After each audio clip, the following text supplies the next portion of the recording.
I'm not sure I recognize that person she introduced, but thank you all for coming and braving the weather. Those pictures I've been showing here are just part of the thumb drive, so seeing I'm in it, I'll explain a little bit more about what it is. It contains the folders you see here. It has an introduction, and then it has evergreen trees, deciduous trees. So when we're dealing with trees, I had those two up so you could see. All of them are identified by scientific name and common name. So you can, and then the family key, for example, this is,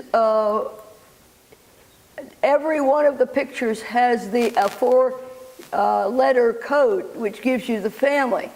And let's just go down. Everybody probably knows well, just the pines. So here's the pines. And then if you know it's a pine, you can just go through here and look at I have a slideshow, or if you think it's this, you can blow it up, and you can even enlarge it so that you can see the individual pieces and parts.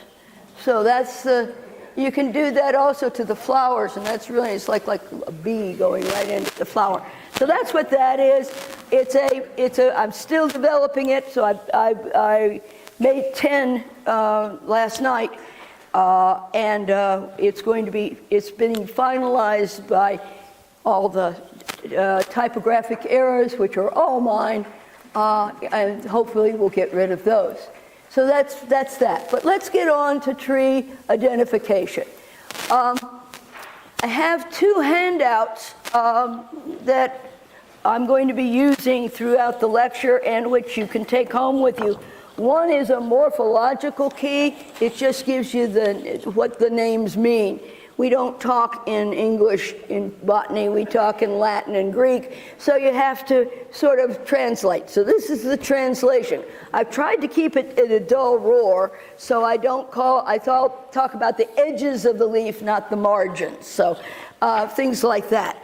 And the second is I think about 12 or 13, and this is actually a mechanism for identifying the 60 common trees in Polk County. So this is exactly for Polk County. I have it in a bounded version if you're going to take it outside. If you want a second one for your family, would you please take an unbounded edition, because I don't have quite as many as those. Okay, we're going to start on page 1, which I think is a very good place to start, on the plant morphology.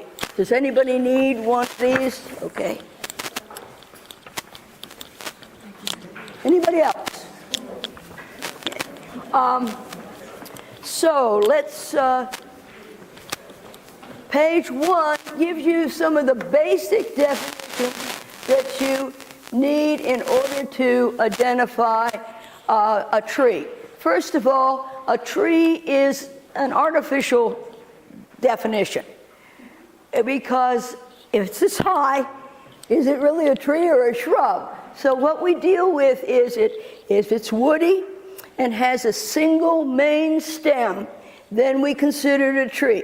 If it's woody and multi-stems, it's a shrub. So that's just trying to take and divide the whole variation on the theme of living organisms on the face of the earth into smaller piles. So we're going to look at the pile of trees. To identify a tree, most of the time we use the leaves. Now, the leaves are very variable, and I will caution you to look at more than one leaf, because a shade leaf will be much larger than a sun leaf. So the leaves at the bottom of the tree may look quite different from the leaves at the top of the tree. And it's particularly true of oaks. My major professor thought he knew oaks. So one of his graduate students, not me, took different branches from a large oak tree, and 5 different branches, and he named it 4 different species. So, that's how variable they can be. So let's just talk about a leaf. To be a leaf, you have to have a photosynthetic surface, which is called blade, and there's a stalk called the petiole. And a leaf always has a bud right down at the base of that leaf stalk that connects it to the stem. And if you don't see that leaf bud, then you might be looking at a compound leaf. So always look for that leaf. Now, the leaf bud. Now, that's a little hard in spring because they haven't quite formed yet. But one of the things that is a key is that the stem will usually be a different color than the leaf and the leaf stalk. So the leaf stalk, the leaf will be green, and the stem will be brown. As you get more used to looking at this, it becomes fairly obvious. Another little hint is the base of the leaf stalk will be swollen. So, and that will be often hide that bud. So that's another clue. So a leaf that has only one photosynthetic surface, and most leaves are this way, called a simple leaf. One that has that photosynthetic surface divided up into leaflets. Now they're leaflets because they don't have a bud at the base. The bud will be down here. So you see this little swollen tip there. The stalk of that leaf will be green, as will the leaflets themselves. So that gives you a clue to it. So there are variations on the themes of compound leaves. This particular one that looks like the fingers coming out of a hand, palmate. Okay, palmate, palm-like. There can be 3, 5, 7, 9. They're leaflets. But this whole structure is a palmately compound leaf. A second type is the pinnate. Pinnate looks like ribs coming off of a rib cage. Okay, all of these will be green. The bud will be here.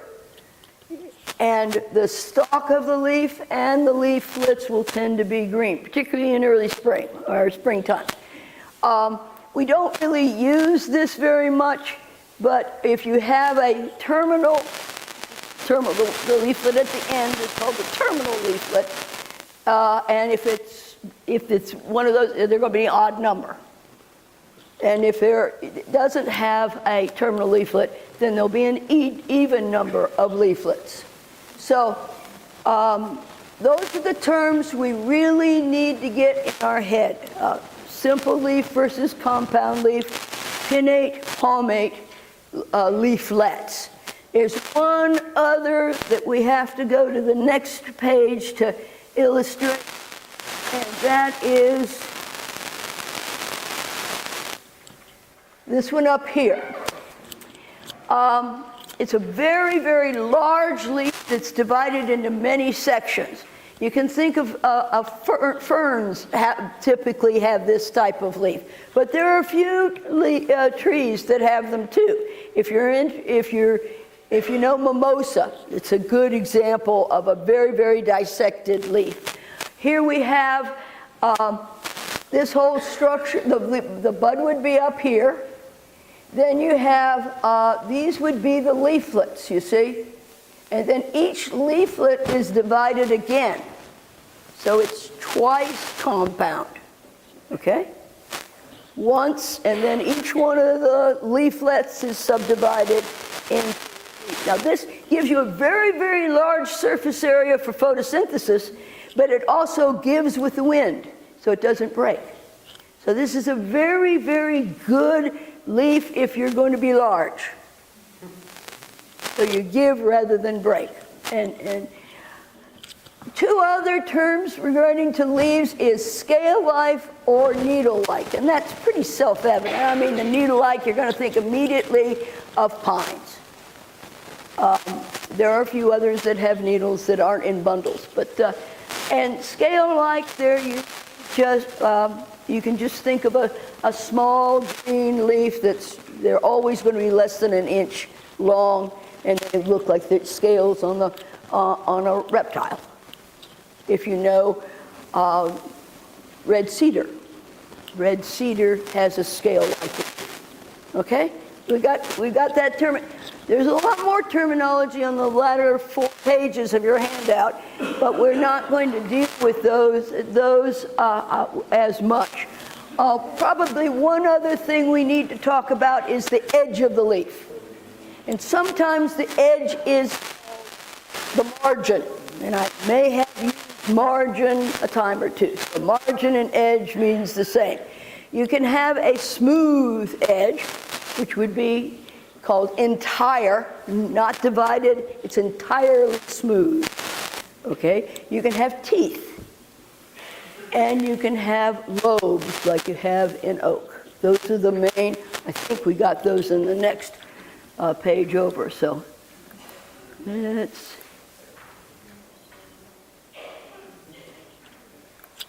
let me guess. Yeah, up there, the oak leaf, that would be a lobed leaf, okay? The lobes can be pointed or they can be rounded. I guess we should also talk about the thing in between the lobes, which is called the sinus, whole sinus. Then you can have a toothed, and you have big teeth, you have teeth on teeth.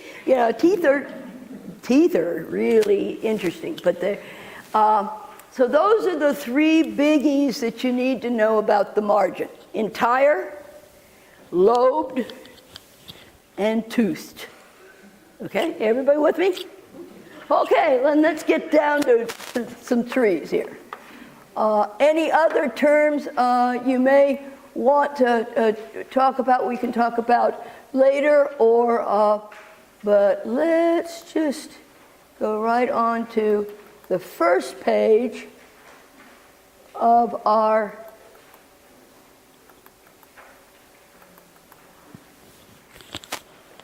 okay, this is page 1 of the handout. Anybody need a handout? Okay, I guess we'll have to go with this. Yeah. Now, this is, you got it, thank you. All of these pictures are from a book called Radford, Always and Bell, Flora of the Carolinas, and I stole them. So I'm not charging anything for it because they could probably sue me. But they wouldn't get a hell of a lot, so I don't think they would bother. But always when you're identifying plants, usually you have 2 choices. And so the way I've done it is that I've given them in lines. So everywhere you see these are the 2 choices. So here we have trees with needle-like or scale-like leaves, okay? We've talked about scale-like, we talked about needles. These are almost all the evergreens. And you can see the scale-like leaves, you go to the left side, and needle or leaves not scale-like to the right side. So that let's just look at the scale-like leaves first. We have only one really common scale-like leaf tree in our native woods. The others I've put in here are horticultural things that are probably going to escape. So the only scale-like leaf, which you're going to have to, is going to be juniper. So the next, and this is what juniper looks like. It has there's a male tree and a female tree. The female tree is going to have the little balls on them. Those are the fruit. And that's what's used to flavor gin. So if you recognize the smell, you know where you found it. And so in the fall, well, actually these are beginning to form right now. So you can even go, this is an I-60 mile-an-hour, I-95 botany tree, you know? Oh, look, and then look at those little blue things. Oh, that's the female. The male has little, very tiny little cones. And they are on there for maybe 2 weeks. They lose their pollen and they fall off. So you're not likely to see them. But what you can see, I think I have, oops, did I have it? Yeah.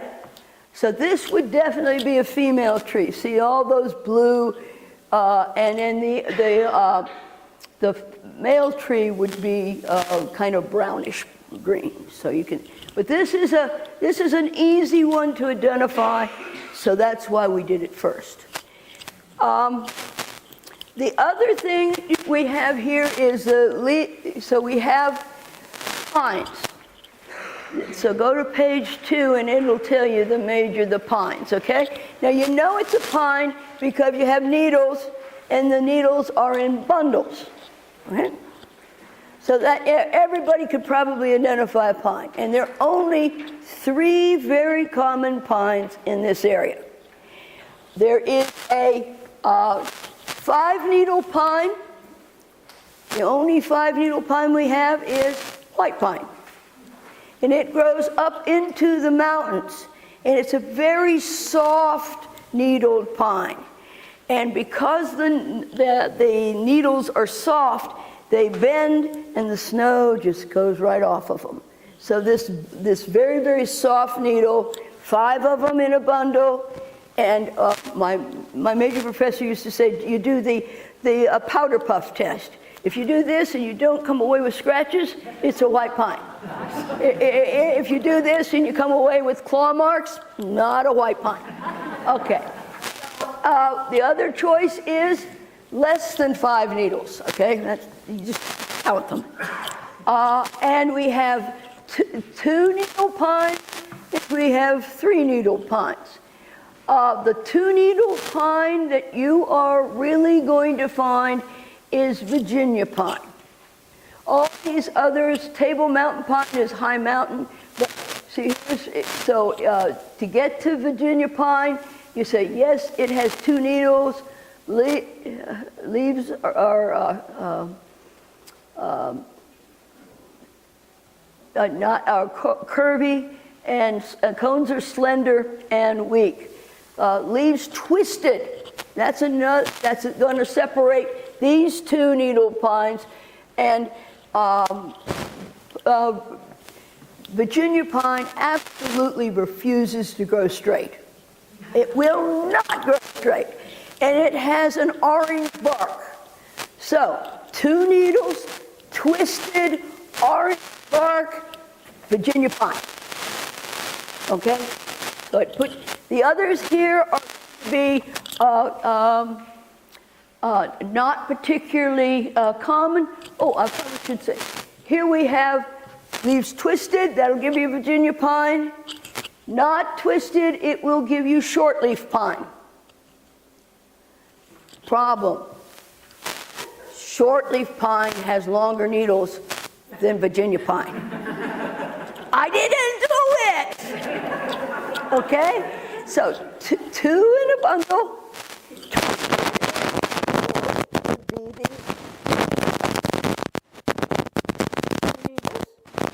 Straight. That's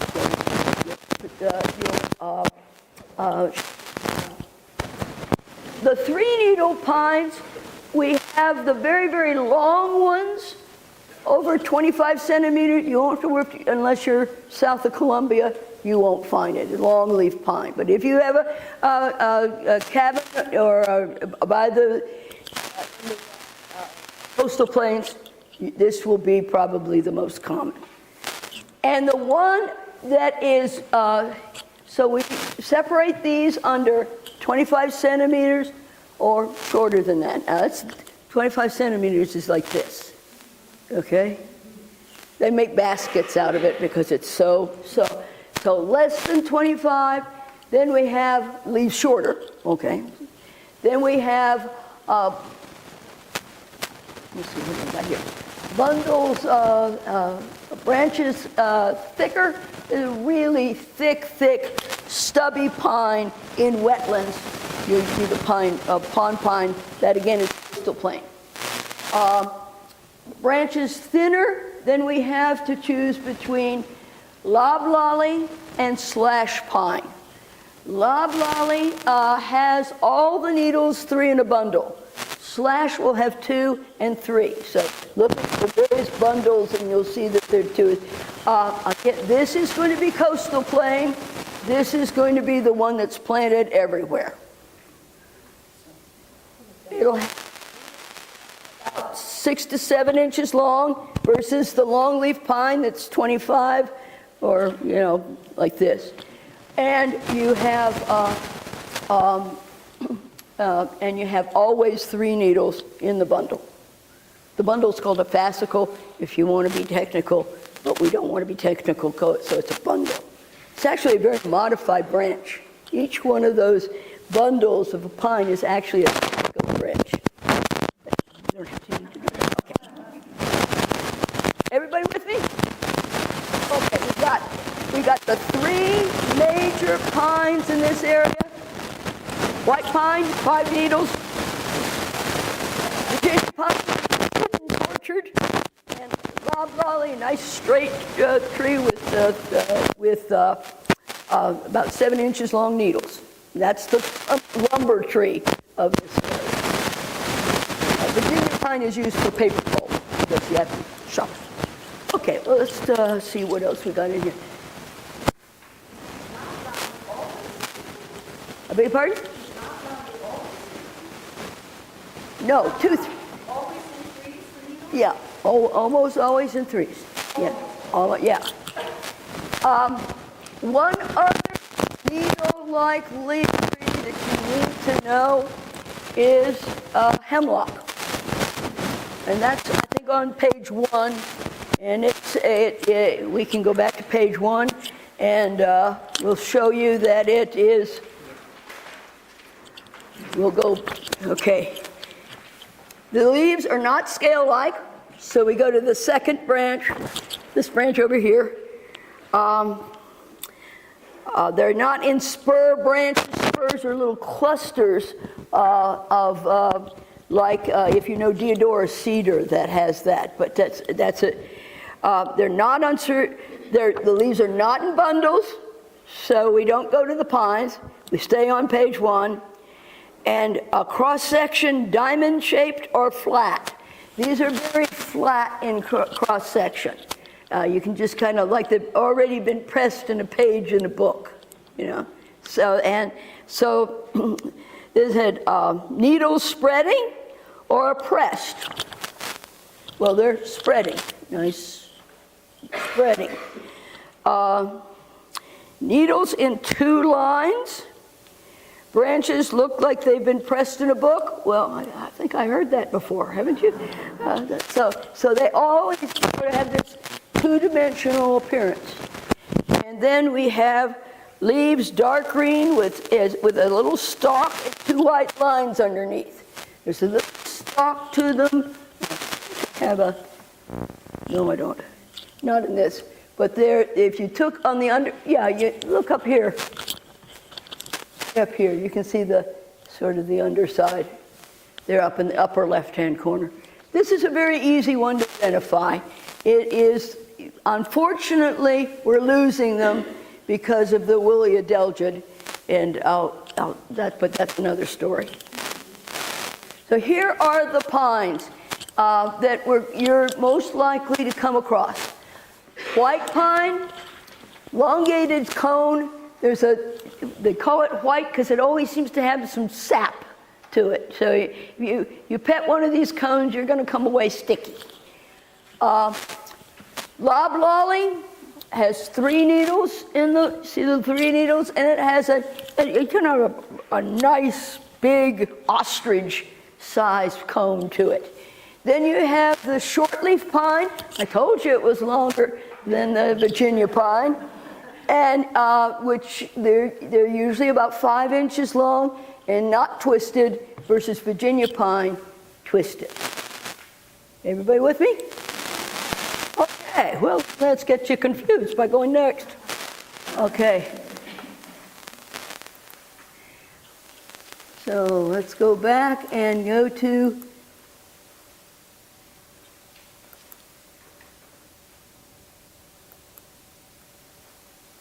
compound leaves. So this should be your next page in your handout. Does that look familiar? Yeah.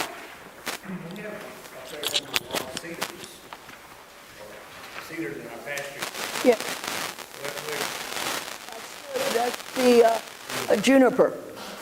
Juniperus virginiana. It's also called a cedar. It's not a cedar and it's not a juniper. So, you know, I didn't do it. Okay, now we know about a compound leaf. We're going to have a leaf that's, the blade is divided up into smaller sections. Usually these are very easy to tell because of the leaf itself will appear to be big, okay? And the bud will always be down at the base of that leaf where the leaf touches the stem. So we have a few that have twice compound leaves. Now remember that? That's the leaflet is subdivided into another series. And that is often the one you're going to come across is mimosa. And mimosa is really easy to tell because it has these beautiful, it's not native, I'm sorry, beautiful flowers. And look at that leaf. Now see how this is the whole leaf. The bud is actually down there swollen in the base. See how the difference in the color of the stem and the leaflet. And you can see that this whole photosynthetic surface is large. So it's going to capture a lot of sun. And the other thing about mimosa is that if you touch it, it folds up. And that's actually a mechanism to prevent damage during rain. Because it's usually, when rain hits that leaf, it folds up. The question? You're referring to buds, but the buds from this year, setting a bud for next year. Very good question. It is actually the bud for branching. Branches will, what happens is, if you look at a stem in winter, there's a terminal bud at the top, and that's going to be this year's leaves. Do you ever notice that leaves are always on the very tip of the branches? They're only on this year's leaf. And each one of those leaves will have a bud at its base. But there's a hormone that's produced by that terminal bud that prevents that hormone from breaking several years. And then after the terminal bud is way up there and all the leaves are out of the way, then it branches. So that of the leaf is going to develop branches. Not this year, probably not next year, but on down the road. So you think of a Christmas tree, right? Terminal bud. These haven't broken. These are young, older. And each one of the branches has that same pattern. The tree knows what it's doing. I may not. Okay, so these are the compound leaves. The only other one that you're really going to have to be concerned about is the chinaberry. And it is, has, the easiest way to fill a chinaberry isn't by its leaves, but it's by those whitish fruit that year after year. Birds love them, so they poop them along on fence rails, so you tend to find them along. But you always see these trees with cream-colored fruits that are about this size. Interesting thing about that is that there's actually a poison in those fruits that kills rodents. And the slaves knew this because they brought the tree over with them. And they planted around their slave quarters to keep down the rodents. And archaeologists, when they're looking for the slave quarters down in Charleston County and look for the China berries, because that's where the old slave quarters would have been. Anyway, so that's China berry. Big, big leaves. The flowers are tiny, but these two twice compound leaves, big leaves divided up into tiny leaflets. So then we have once compound. That's by far the most common compound leaf. So we've gotten rid of these guys. Then we have thorns with white flowers. You don't need anything else but that to know it's a black locust. If you go up the slough to grade, you see those white flowers on trees in, I guess, about mid-April. That's black locust. And it is, again, an edge species. You won't find it in the woods, just on the edge. Okay, no thorns. We got to go to the second division here. Now we have pinnate versus palmate. Okay, palmate, you probably know buckeye, right? Or that's how you tell buckeye. Palmate and opposite leaves as well. So it's like this. Okay? So if you have a pinnately compound, okay, like ribs off of a rib cage, then we choose the second. Now we have leaves opposite, not the leaflets. This is where you're going to get confused. The leaves are opposite. And then the leaflets come off of each leaf. That's going to get you to a very common tree in our area, and that is box elder. And it's a wetland tree. It likes drainage ditches. It likes edges of streams. It's a pretty tree, grows fast, but it's dirty. It's constantly dropping something. Okay, so now we have this is, cross this out. Make a correction. This should be opposite, and this should be alternate. I'm sorry, I got those backwards. So if you have a pencil, so these are the alternate ones. And these are going to be, no, I'm wrong. Go with what I say on the board, I'm right. Leaves opposite versus leaves alternate. We'll go to the next page for the next, okay. Somebody tell me when I'm backwards. Okay, so we have the leaves are now opposite. These are the ashes. So all the ashes will have opposite compound leaves. They like edges of streams, and they all have this kind of fruit to it. It's a little winged seed. Okay, let's go look at these for sure. Okay. This is, just to analyze it, the leaves are opposite. See that? The leaflets are palmate. So what does that make it? Buckeye. Buckeye. Pearson's Falls has wonderful buckeyes. The best buckeyes you'll find in this area are at Pearson's Falls. Opposite leaves, palmate leaflets. Okay? Let's go to the next one here. This is box elder. Box elder has, notice the color change there, where the these are the leaflets. See how it's red and then it changes the color as it gets to them? That's a clue right there. that this is the leaf, okay? So it's a pinnately compound leaf. Usually has 3 to 5 leaflets. So that means you're going to have to look at more than one leaf. Early in the season, they tend to have 3 leaflets. Later in the season, they tend to have 5.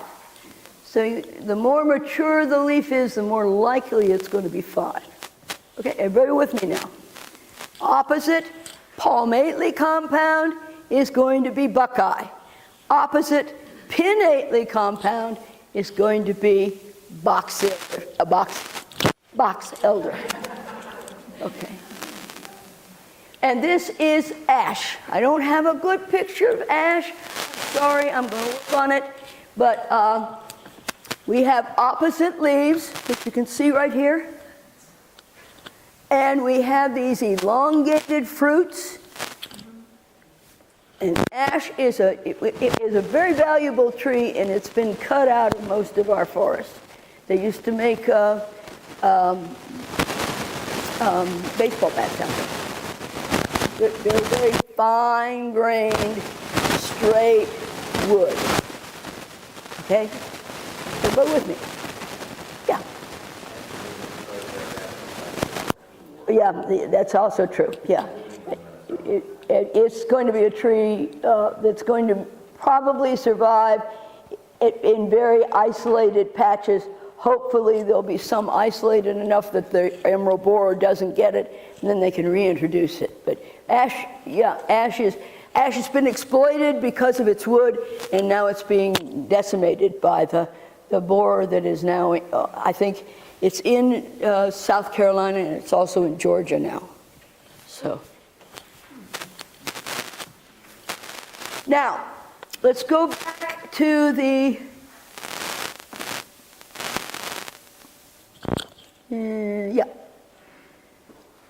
this page 2 of the compound leaf book. With me? We have got here because we said that the leaves are once compound, okay? So once compound, you can, and the leaves are alternate.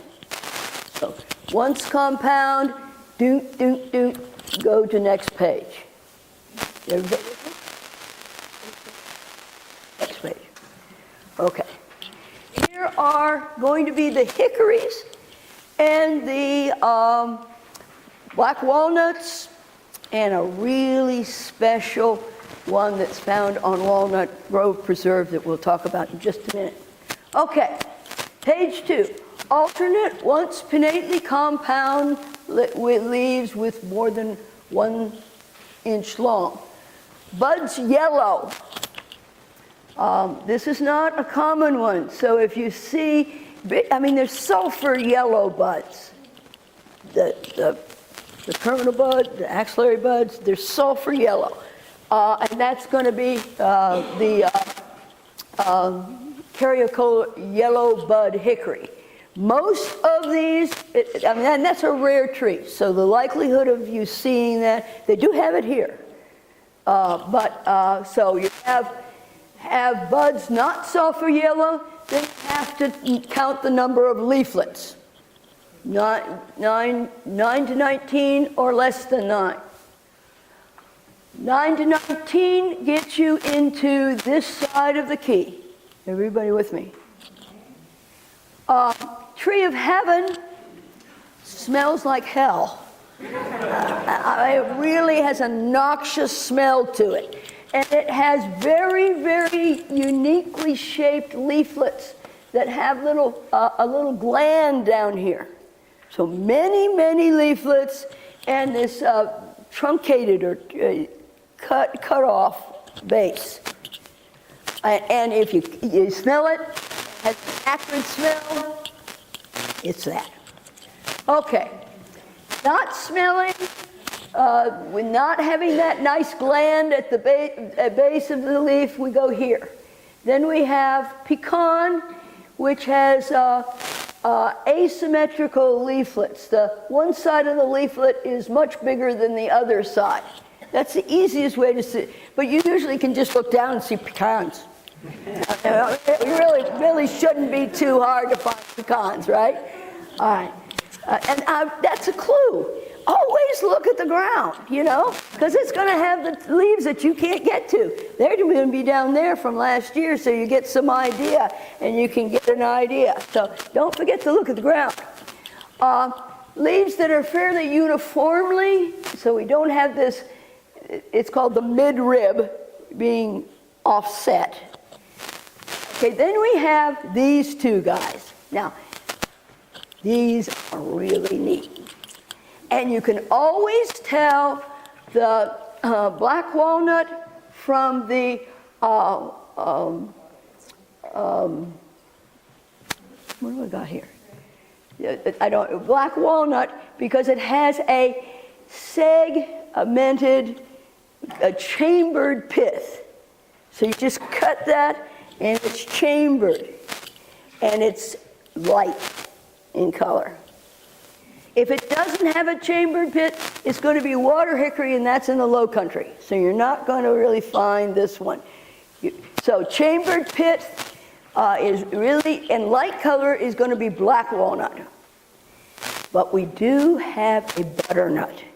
It's a rare and endangered plant in this area. And it looks just like a black walnut, except it isn't nearly as massive a tree. And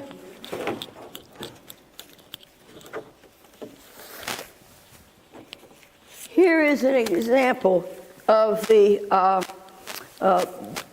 butternut. It has a pinnately, the big leaves, pinnately compound, and black walnut will have light pith, and the Hughlin scenario, the butternut, will have a dark pith. It's just backwards. You think black walnut should have a black pith? It has the light pith. I can do it. So you look for that chambered pith, and it's either going to be black walnut or it's going to be butternut. And you'll find both of them around here, but butternut is found along the creek here. And is, yeah.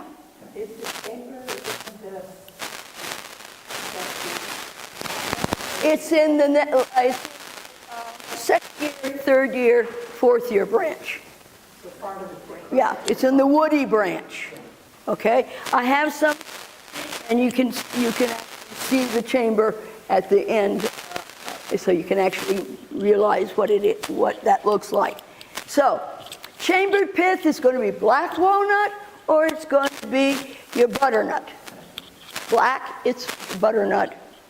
Light, it's, yeah. Is the butternut here being affected by a fungus?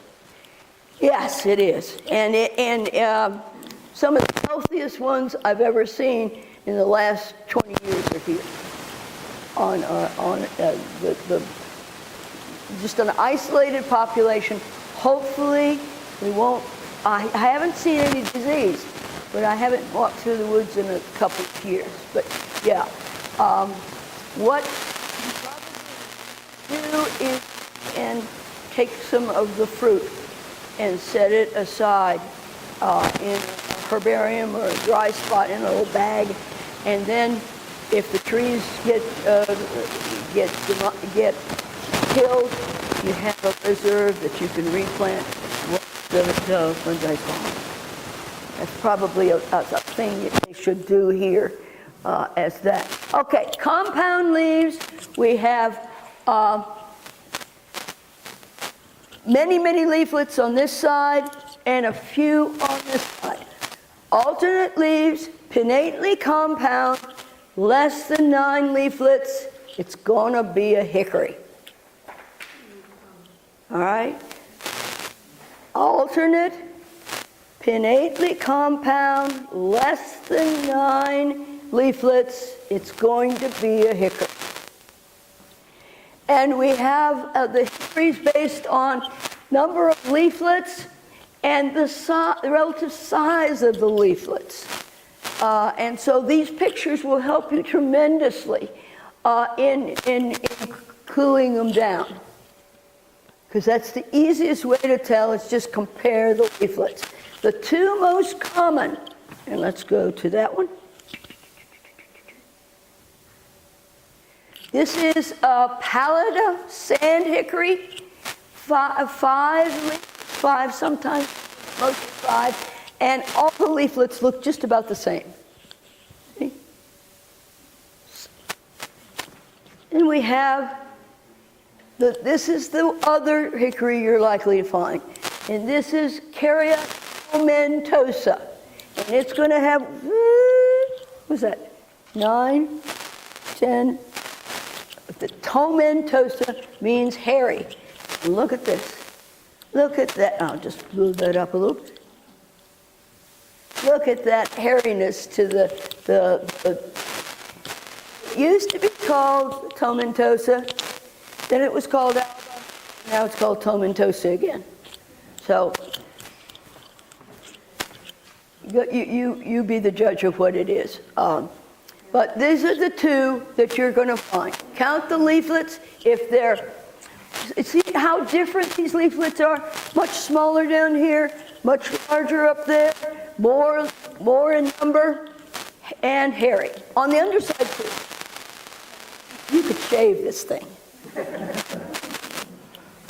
Okay.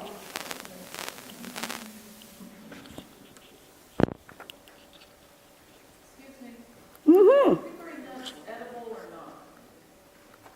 Or what? Hickory nut? Yeah. Oh, squirrels love them. Chance of finding uneaten one in the wild is pretty hard. And they're very, very hard to open. And these wild ones don't have a lot of meat. So I mean, you're going to. But they are edible. I mean. On to the simple leaves. Now, most leaves you're going to come across on trees are simple. With me? Okay, we're on page 5. So we got here because we said it's not compound, it's simple. And most of the leaves are going to be simple. Remember, it's a single photosynthetic surface, a stalk, and a bud. If I would even be willing to bet that if you aren't sure, go simple. Don't make it complicated. Just go simple. Okay. So now we have, in the simple leaves, I've divided them up into groups based on the shape of the leaf. Because that's the whole of this photosynthetic surface. So we have leaves heart-shaped. It's a single photosynthetic and distinctly heart-shaped. If it's not heart-shaped, you go to the next page. But we'll deal with the heart shapes first, okay? Now, the heart shapes come in, there aren't too many. And we're talking about fairly large heart-shaped leaves. I mean, they're, okay.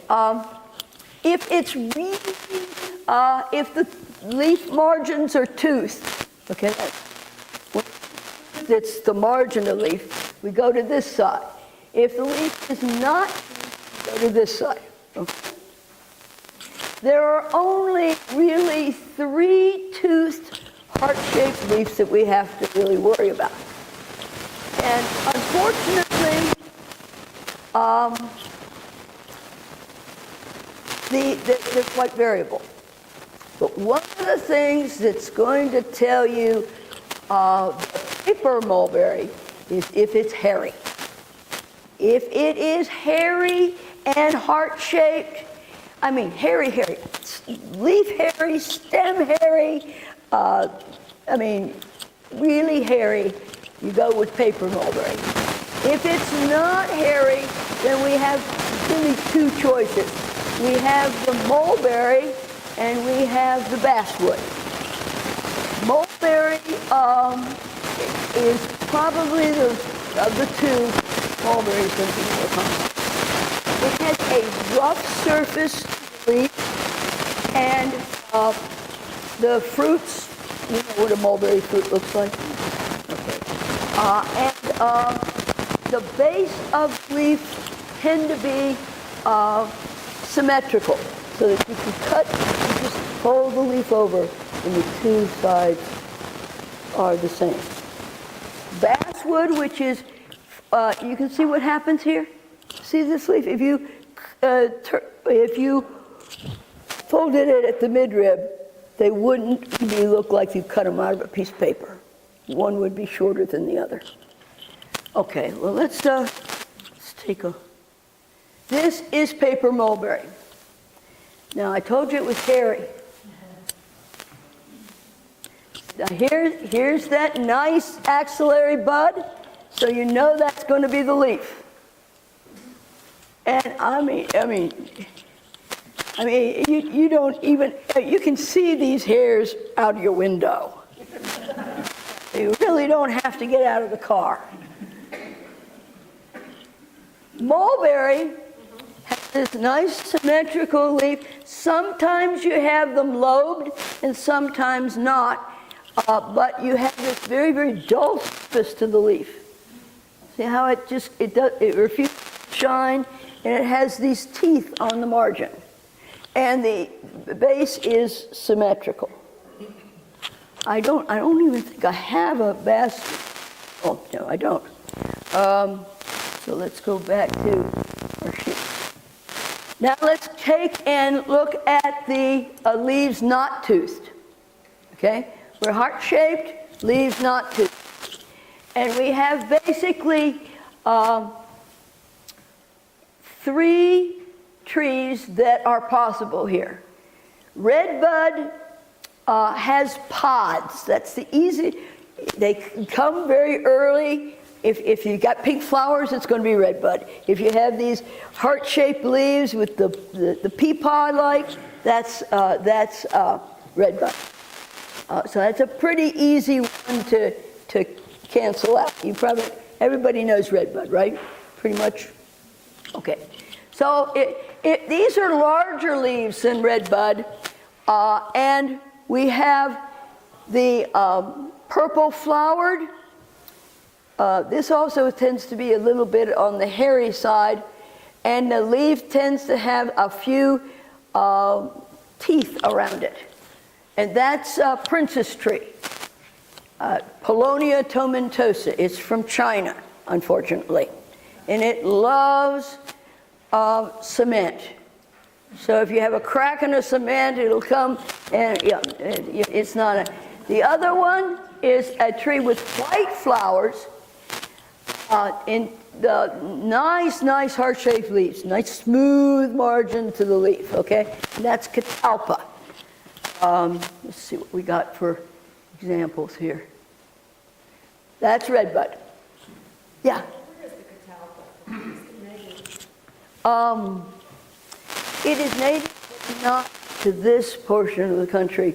It's been planted by fishermen who like the catalpa worms for bait, which are good for crappies. So that they're white worms. So everywhere you see a fishing spot in the south, you'll tend to find a catalpa. But that doesn't mean it was native there. That means a fisherman. So this is redbud, nice heart-shaped, beautifully heart-shaped leaves. There's one right outside the door here that actually has a red cast to it. This is the princess tree. See how that you have those few isolated. I mean, these are big platter-shaped leaves too. And that's what the flowers look like. Someone was asking me about this tree before we started. They can be purple, to almost white in flowers, but they're also hairy. And this is catalpa with the white flowers. Beautiful flowers, actually. Right? These are actually markers for the insect. I can do this to show you what happens.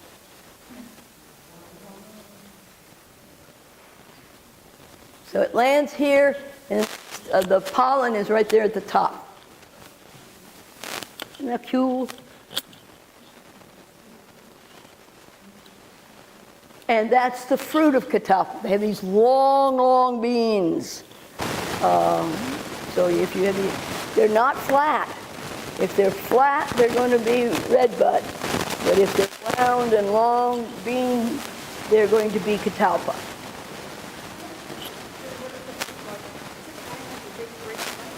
Yeah, they're woody. Well, they open up so that they're hard like a nut, but they actually fragment so that the seeds come.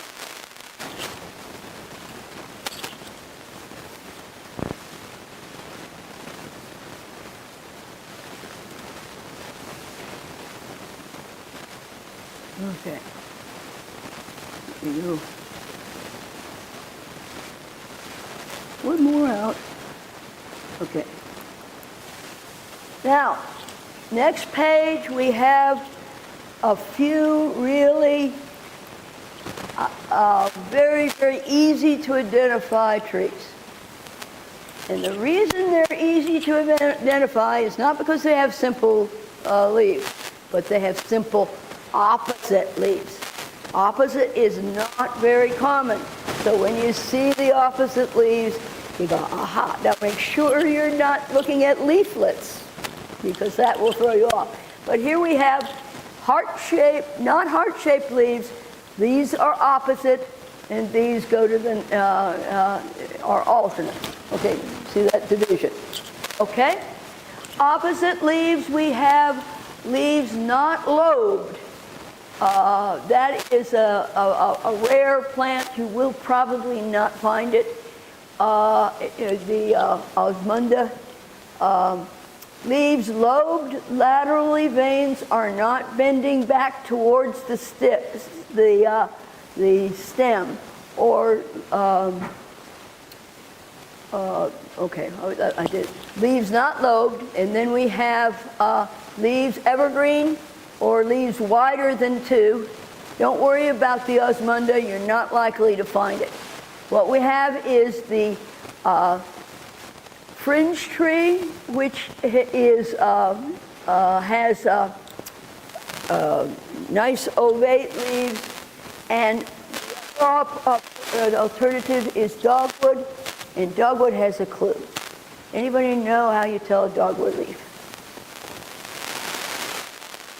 Tell it, but that's leaf has the veins bending back towards the tip, and if you pull the leaf apart, those veins will tend to stay together. So you see little cords. Okay, so those are dogwood opposite, ovate leaves, and with the leaf veins bending towards the tip. Fringe tree, usually found right next to streams, white button, and having the veins do not have the distinctive bending pattern.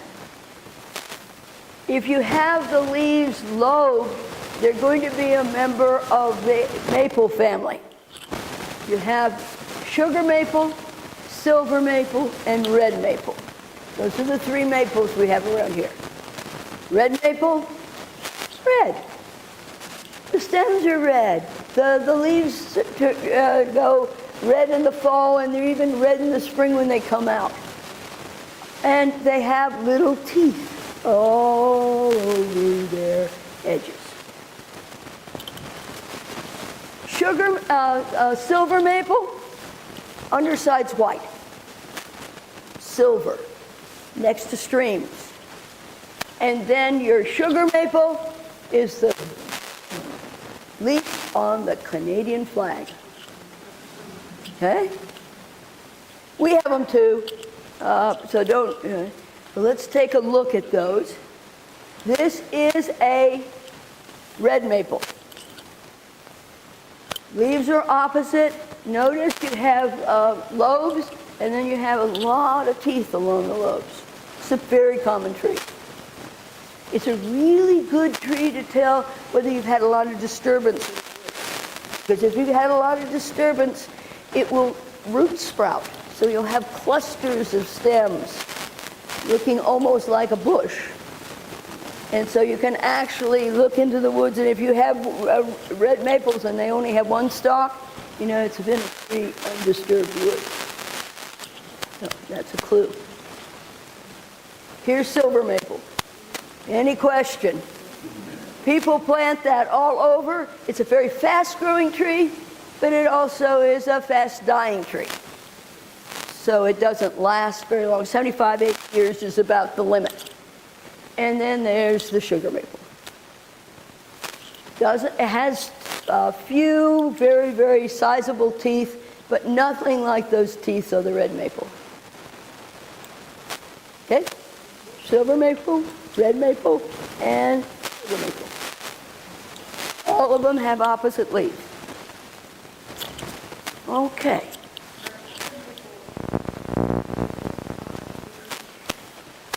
The last gasp for sugar maple is here. There are some sugar maples in Pearson's Falls. There are some varieties that go into bottomlands in the coastal plain. Barbanoti and leucodermi, but they're very small trees. They're diminutive in stature. And they have diminutive leaves as well. But the big sugar maples, we're the last gasp for them. They, from the mountains here all the way up to Quebec in Ontario. Okay, so we've done this side of page 2. Now we're going to deal with all of the alternate leafed, simple alternate leaves. And we're not going to deal with all of them because, but we're going to give you some really keys to how you get through this key from here on. I think you got an idea of how you go from choose one or the other of the here we have these not palmate leaf lobes, go to the next page. Palmate, now we're talking about veins, or mitten shape. So we have mitten shape. Now mitten shape is a strange term, but it's used in all the texts. A mitten has one stone, or it has,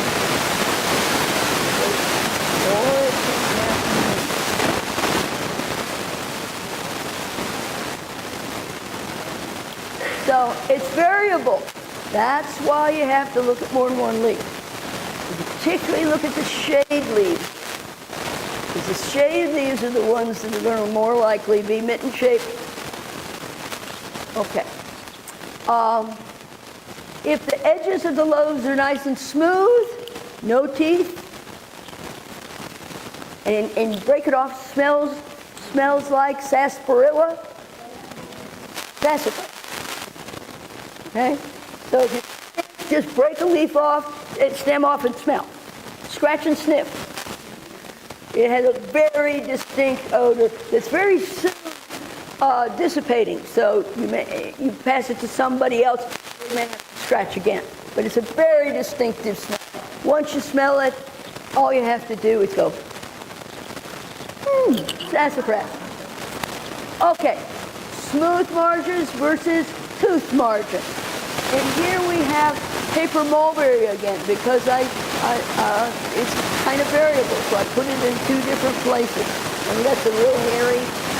It also has that tendency.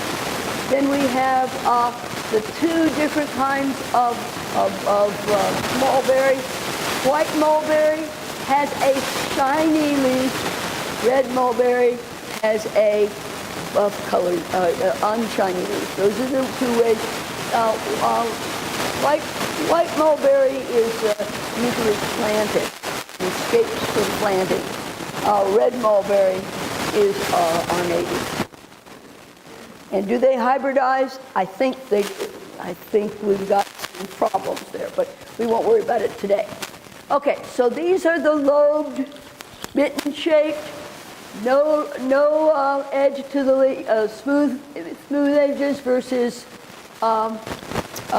toothed. Then we have leaves not densely white hairy beneath, or white beneath. So we've got palmate lobe. They're either densely white or not, or white beneath. Not densely or not densely and densely. White poplar, you can see it from the road. It just does this. And it has white underside and it has these little palm-shaped leaves. It runs in it root sprouts, so you tend to find it in clumps. Okay? Now we have leaves not densely white beneath. These are really easy to, you probably know all of these three already. Tulip poplar has a really distinctive leaf. They turn bright yellow in the fall, and then they have the tulip-shaped flowers, and then the bunches of seeds that look like a hand grenade. Huh? Okay. Sweet gum. You're going to miss sweet gum and mix it up with maple. What's the difference? The balls, yeah, okay, the balls are definitely, but maples are opposite and sweet gums are alternate in their leaf position. And the lobing and the teething on sweet gum is very, very uniform. It almost looks like it's a half-shaped leaf with a flat, and then it has very, very tiny teeth all the way around. Not like the maple that has big ones and small ones and big ones and small ones. So those are some others. Balls, opposite versus alternate, and the teething on the edge. You shouldn't get it confused anymore. That is dogwood. Notice, opposite. The branches are also going to be opposite because they come from the buds, remember, at the base of the leaf. So if the branches are opposite, but that's a little hard because some branches die. So, you know, it's better to look at the leaves or the young branches to get that patterning because not all buds live. But look at the veins. See how they just bend towards the tip? All dogwoods do this. This is the telltale sign it's a dogwood. Opposite, except for one, but we won't worry about that. And a nice smooth edge here, and this curving towards the tip.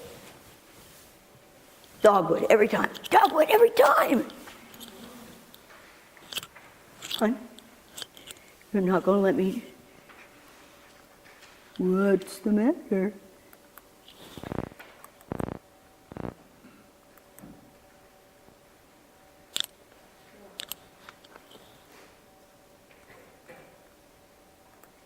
Yeah, next photo, please. On that dogwood, so there's a flowering dogwood and a dogwood? Yes? Yes, it is. Oh, that's because I'm at the end of it. I'm sorry. Okay. Now we're going to speed up a little bit here and go with, because we know we know, you know, we've done this one, the opposite leaves versus the alternate leaves. Look up there, that's dogwood leaf. See how that goes? So it shows you that little distinctive pattern of the veins.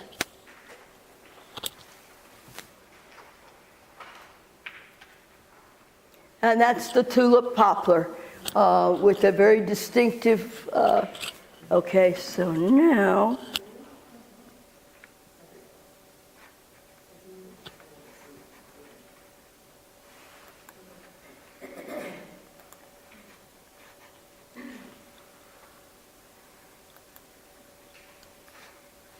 okay, on our last group here, we're going to rapidly go through these because the way you do it is the same. I thought I had them. Let's try one more.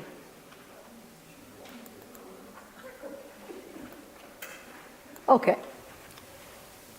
Let's go to the last 3 pages. The last 3 pages are the oaks, okay? So if you know it's an oak, yeah. The white poplar and the tulip poplar are completely different trees. Yes, they're Are two. they related? No, Totally different. no, they're not related. Tulip poplar are the giant ones that are tall. No, you can tell from the flowers. The tulip poplar has these big tulip-shaped flowers, and the white poplar has very, very tiny flowers. Well, in the sense, no, because the white poplar will have teeth along the edges, and the tulip poplar will not. White poplar will be about this size leaf. White poplar would be this size leaf, whereas the tulip poplar would be this size leaf. And the white poplar is 2, and the Yeah. So this is a good thing to have with you. Okay? Because it is really, you always have a measuring stick. All right? That's an inch on me. Okay? So if it's bigger than an inch, less than an inch, you just put it there. Okay? This is 5 inches on me. So that, you'll have to do a little experimenting. I'm sure you're not 5 inches. But really, this does help when you're starting to key down things and you don't really, or millimeters. This is 2.54 millimeters because it's an inch. So you can, and a millimeter is a width of a pencil lead. So if you can remember those little comparisons, it will help you. Okay.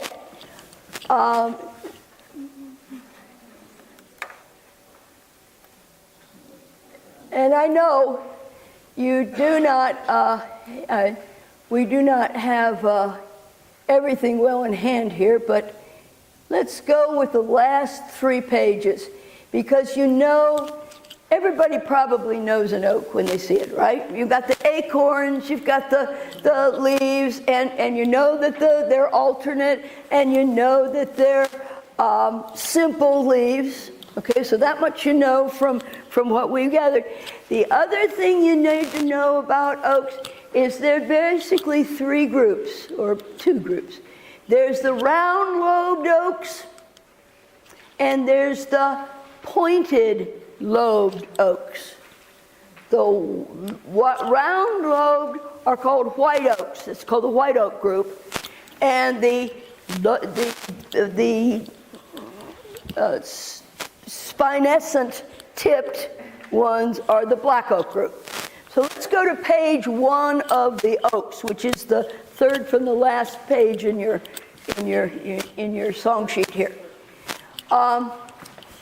So we have lobes rounded or not. Okay, so we're separating the white oaks out right here. Okay, now there are about 5 common white oaks in this area. So we have the lobes rounded, lobes less than 10, whatever that is, per leaf. So we're looking at the number of lobes on the leaf. If there are less than 10, we have this side. If they're more than 10, we have these two. They almost look like rounded teeth. They have so many of them. Okay? Now, one of these you're going to find in the swamps, and one of these you're going to find up here. So you're not going to have any swamps down here. So the swamp oak, look at the difference here. Bigger up here, bigger here. So it's the shape of the leaf, whether it's obovate or more ovate, oval shape. So we also have a little difference in the shape of the acorn. Look at the ground. It's a real good thing to do with oaks. Look at the ground and get the old acorns, because that's good. But if you have a leaf that has more than 10 little lobes on the edge, it's going to be the Quercus montana here in this area. Yeah, it is. It likes rocks. So, you know, rocky ridges, you're going to find it. It's called rock chestnut oak. Okay? Go to a ridge and look, and you'll find it. Okay, now, less than 10, and we go to this side. Post oak is very distinctive. It looks, it has big round lobes. The lobes at the end of the leaf are much bigger than the lobes near the base of the leaf. So it looks like a club. Or post. So that is, then we have largest three lobes, not at tip, and we have these two. And this is very common. White oak. Almost every oak around here that has rounded lobes is going to be white oak. It's a beautiful white oak mountain. All right? And believe it or not, they're right. Most of the time, common names aren't right, but they're right there.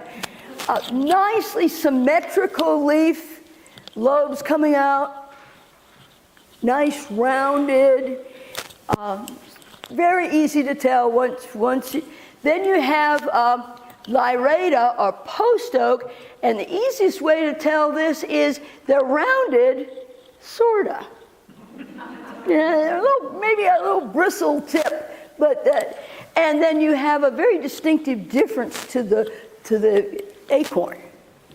Lyrata is much more likely to be found closer to the coastal plains, but on a rare open area you may find it. Okay, let's go on to the next. Okay, so this is leaves not rounded, and then we have the choice of leaves unlobed or with 3 shallow lobes. These are technically part of the white oak group, but because they have such a different way of going about life, I've put them on a separate sheet. And then we have leaves lobed and bristle-tipped, with the bristle for the third. So here we have, and I'm just going to point out, well, okay. Leaves unlobed, 3 shallow lobes at tip. So you go this way. Leaves widest or below middle. So here's the 2 that have that large 3 lobes at the tip. This is water oak. It's little tiny ball bearings of acorns. Okay? And they're small and they are quite variable. I mean, you hate these trees every fall because they have so many little tiny leaves that are hard as anything to get up, okay? You know this tree. You know this tree. This one, this is a good 3 inches, 4 inches, 5 inches. And this is usually found on ridges, very, very dry. and it's a short-lived, it'll get to maybe, the biggest one I've ever seen is about this big around, okay? But very distinctly different, and there's distinct teeth to the tip of these. These tend to maybe or maybe not, okay? All right, now we have the elongated leaves of oak. Live oak, coastal plain, don't worry about it, right? Leathery, evergreen leaves, that's going to be your live oak. You have these two, and most of the time you're going to have laurel oak. This is what's planted along every street in any metropolis that plants a tree. Okay, if you've been to the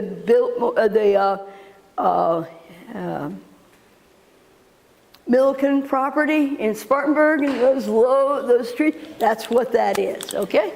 So, not native, but and these are your bristle-tipped, okay? A bristle-tipped are very easy to identify to this group, but they tend to hybridize, so good luck. But let's talk about some of the ones that, the rubra has shallow sinuses. See this, the sinuses are really less than halfway to the midrib. That's the clue to that one. We have leaves with sinuses halfway to the midrib or more. Everybody know what the midrib is. That's that middle rib on the leaf. Okay. Shumardii is surprisingly common. And turn it over, and there's going to be a tuft of hair right there. On the underside, that's going to be the clue, and this very, very symmetrical lobing as well. But that's tufts of hair right there in the axle, right here. Okay. Palustrous pin oak is more coastal plain, and it sinus and very narrow blades. While turkey oak looks like a turkey's foot. It just looks like and that's coastal plain. These two you may find. So you'll find this one, Shumardii, and rubra. So here, both sides of the leaf are bright green, and whereas you have a lighter underside in the black oak. So that's a pretty good distinction between those two.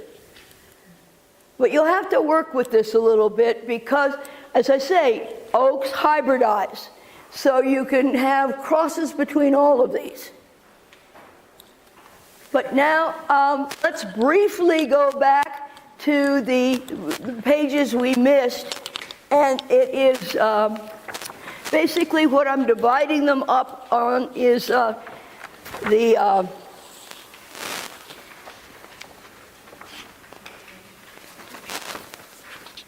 let's go back to the identification on page 3 of the simple leaves. And they talk about leaves doubly toothed or singly toothed. Okay, it's page, this page right here. It's the number, I don't have the number. What, you have? Okay, good.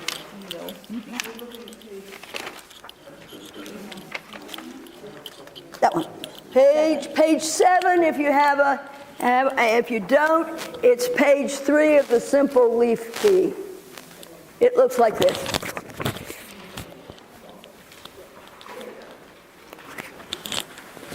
Simple leaves, not palmately lobed or heart-shaped at the top, okay? Everybody?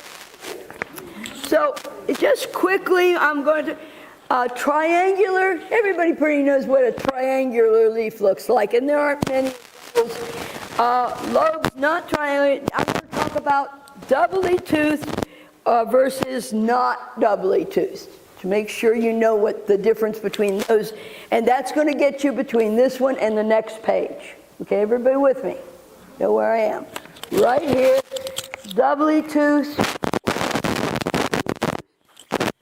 Okay, let's see what we got.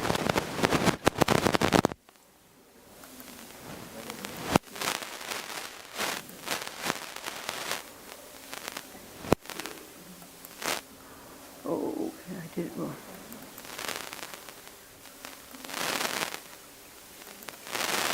Okay, take a look at this. This is what I'm talking about when I mean doubly toothed. You see, it looks like a saw blade. Has a tooth on, have a big tooth and then you have little teeth on it. Right? Very distinctive. And that's going to get you to the beeches and the ironwoods and the elms. They're very easy to separate, so I'm not going to go down. I will if you'd like me to, but I think this is going to get you into this section of the key. If you go to margins not doubly toothed, let me show you what that looks like. Like that. Single toothed.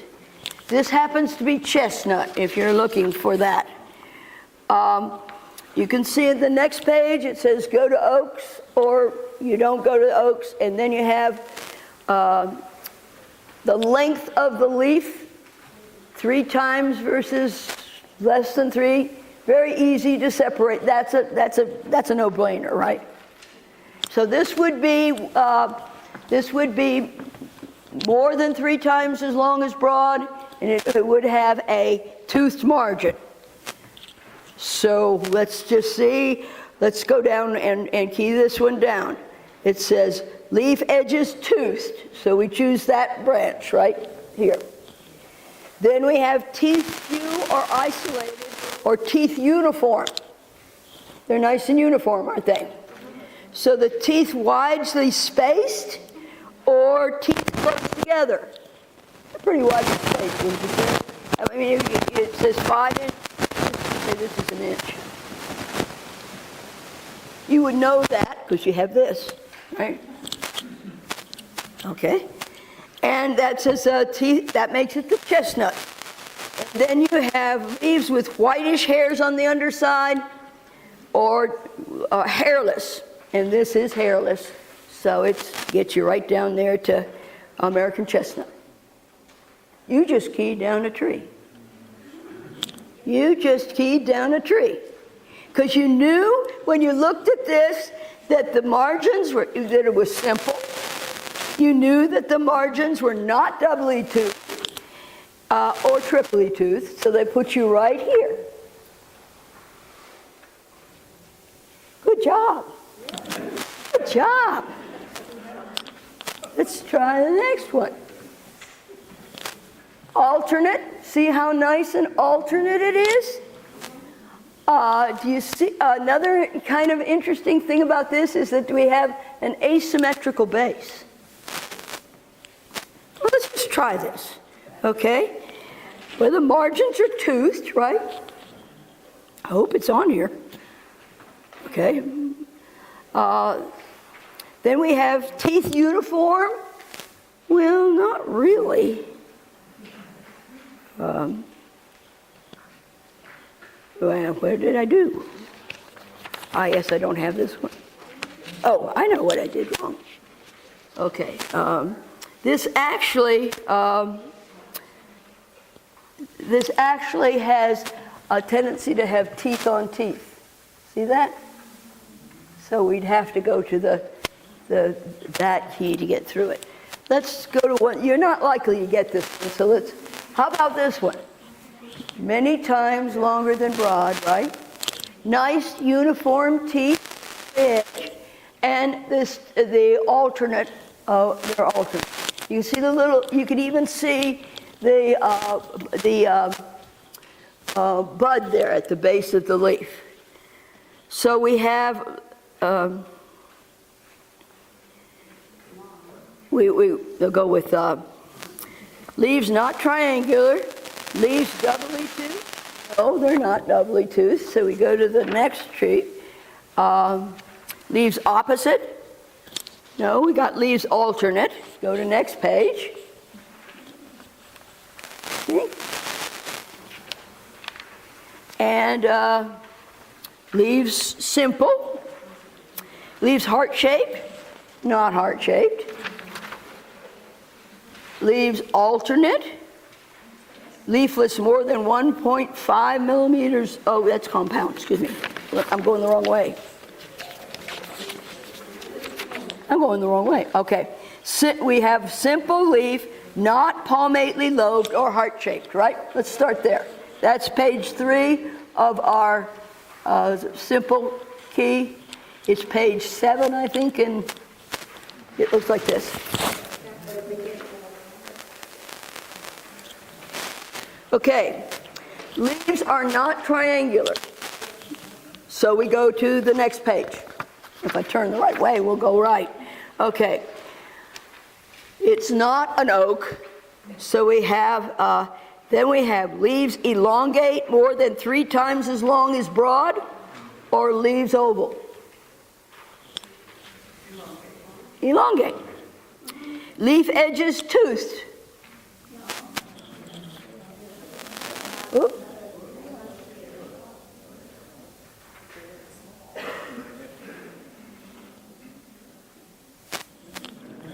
Oh, there's some teeth there. See them? Okay. So we're toothed. Teeth uniform about the leaf? Yes. Teeth close together? Yes. Leaves more than an inch wide? Yes.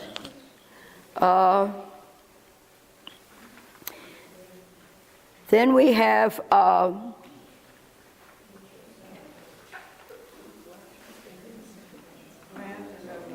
what did I do?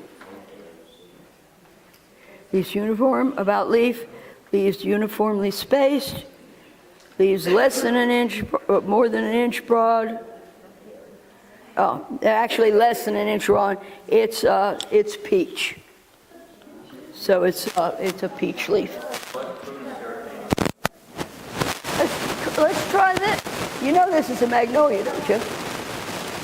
So we have leaves not palmately lobed. Leaves oval, less than, or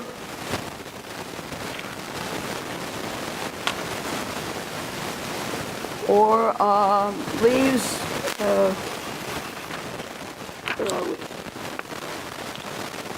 I have a messed up sheet, I think.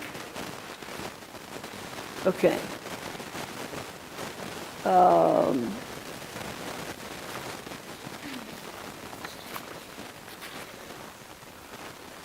Let's go right back to the beginning here and start from page 1. They're not evergreen, right? So we can go to page 3. We know it's not a pine. So we go to leaves compound. No, they're simple. So we go to the simple key, which is, which looks like this.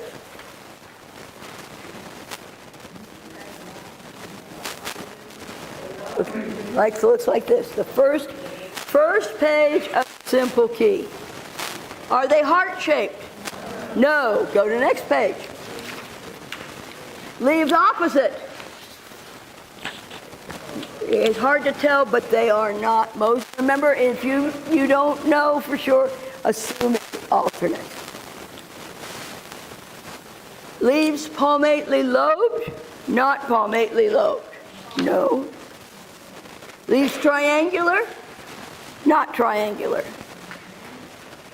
Leaf edge double or triply toothed or not. No, nice margin here. It's not an oak, so leaves not pinnately lobed. Leaves elongate more than 3 times as broad? Yes.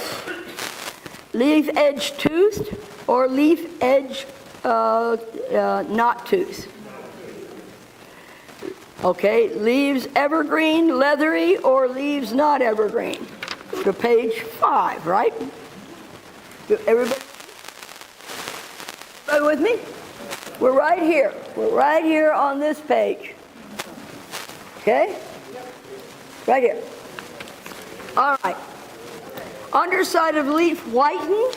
It is not, but you can't tell from here. Leaves not whitened. Okay. Leaf heart-shaped at base or not heart-shaped at base? Can you see right here where it has these two lobes? Right there? Two little heart-shaped lobes. See them? You will have this in your hand and you would be able to see this huge leaves with these lobes in the bottom. And this is Magnolia fraseri.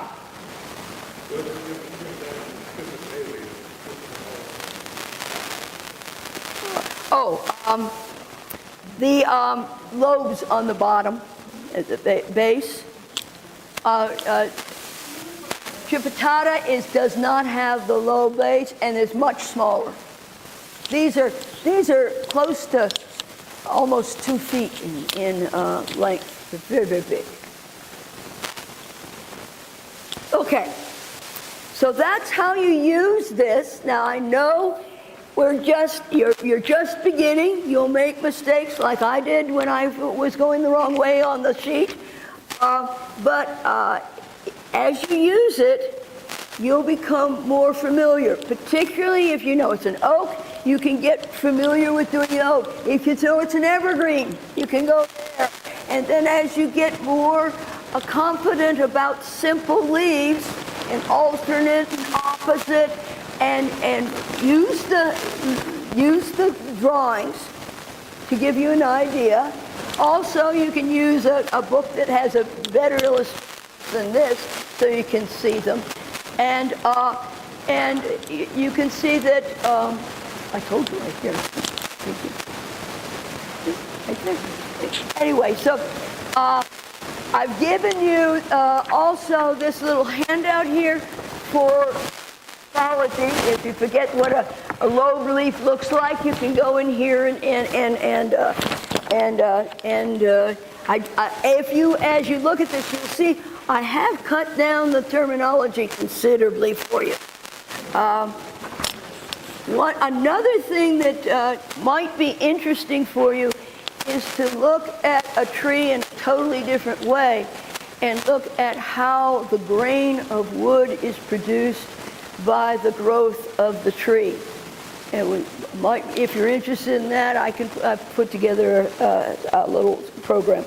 So hopefully this will give you guidelines on how to identify the 60 trees that are here.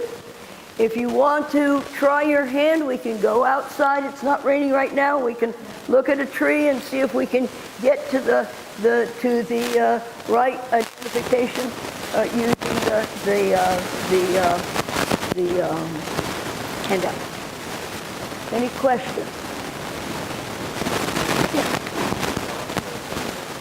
Yeah, the thumb. Oh, I'm going to show you exactly what the thumb drives are.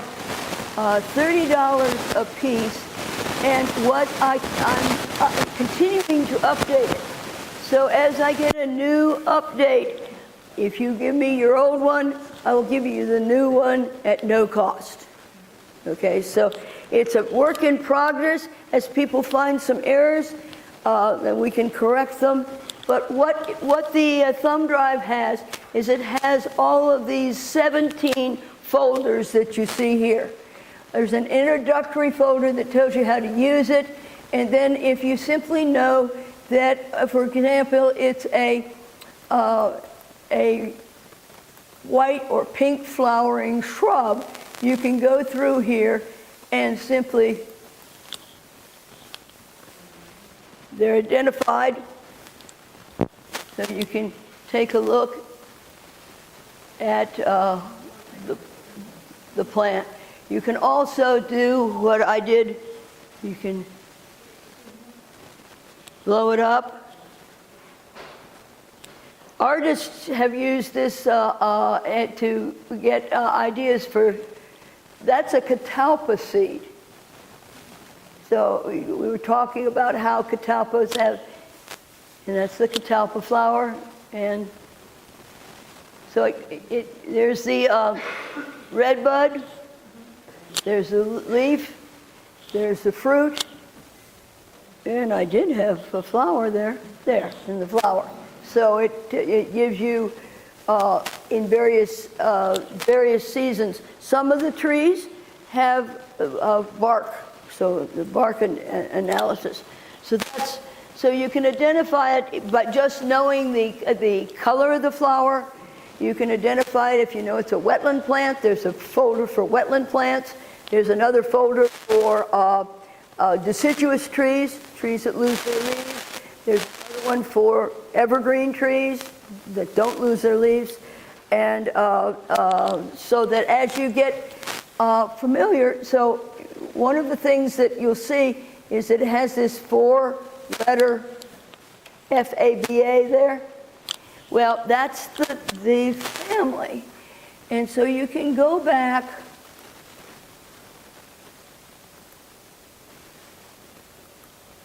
to this family key, go down to FABA, A, B, E. I wish I knew my alphabet. And then these are all of the plants that are related to it. So these are all the members of the pea family. And you can do the same sort of thing.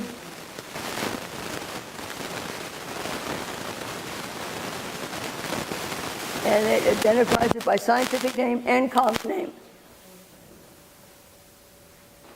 And like with everything, you can simply go right in like the insect would go in.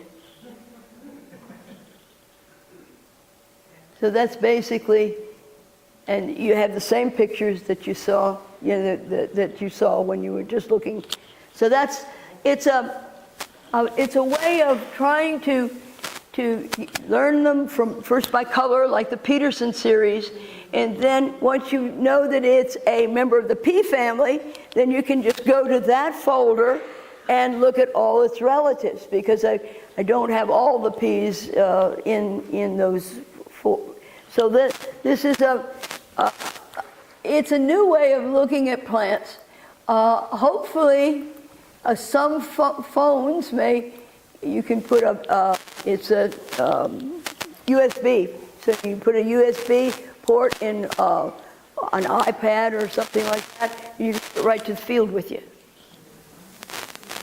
But you have to look at it in the shade because you can't see the damn screen here. But so that's what that is. So any other questions I can rebuttal you with? Again, the number of trees are undaunting, but I think as you start to hone it down and know what pages that you might find it on, and with the addition of those drawings, you can eliminate some, and you can come up with an answer. It may not be the right one. But thank you so much.